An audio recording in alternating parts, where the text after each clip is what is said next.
On Tuesday, February 25th, the U.S. House of Representatives narrowly passed a budget resolution that includes significant cuts to Medicaid, potentially reducing the program's funding by $880 billion. The goal of this resolution is so that Republicans can cut trillions of dollars in spending to pay for trillions of dollars in tax cuts for the ultra-wealthy. The healthcare system in the U.S. has a long history of systemic racism which affects Black people regardless of our economic status. While economic factors do play a role in healthcare access and outcomes, systemic racism extends beyond just financial barriers. It's embedded in the policies, practices, and social structures that disproportionately harm the Black community. Prime example of this, in 2023, Black women in the U.S. experienced a maternal mortality rate nearly 3.5 times higher than that of white women. This disparity persists despite overall declines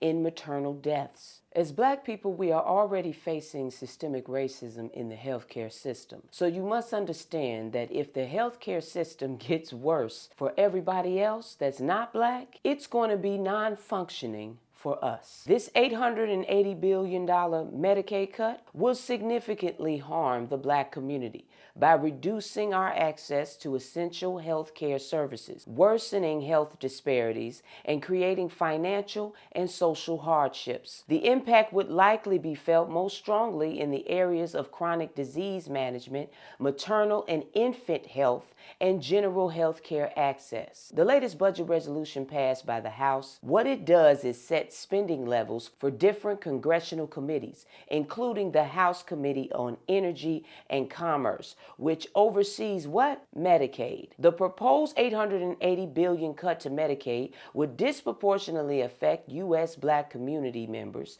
in several ways. Black Americans are among the largest groups of Medicaid beneficiaries, and Medicaid plays a critical role in providing access to health care for millions of low-income individuals and families. Medicaid cuts could exacerbate existing health disparities, leading to worse health outcomes for the Black community. This could include higher rates of preventable diseases, untreated conditions, and poor maternal and infant health outcomes, as Medicaid is a significant provider for Black women and children. Reducing funding could limit access to preventative services such as screenings, vaccinations, and regular health checkups, all of which are essential for maintaining good health. Medicaid funding is shared between the federal government and state government. States with higher populations of low-income Black residents may struggle to maintain their Medicaid programs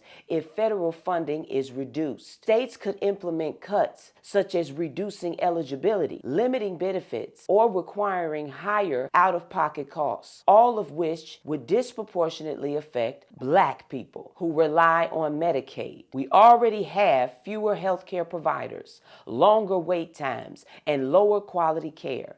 Medicaid cuts could deepen these inequalities by making it even harder for Black people to access essential care. Many Black Americans work in jobs that do not offer health insurance or are in low-wage jobs that make it difficult to afford private insurance. Medicaid cuts could mean that some individuals are forced to either go without coverage or face financial hardships due to out-of-pocket costs for the necessary treatments. Medicaid funding cuts could also lead to job losses in healthcare sectors, particularly in Black communities that rely on Medicaid reimbursements. Hospitals, clinics, and healthcare providers may reduce staff or even close their doors in our Black communities, further limiting access to care for Black people. The $880 billion Medicaid cut will significantly harm our community. It's important to note that while the House has passed this budget resolution,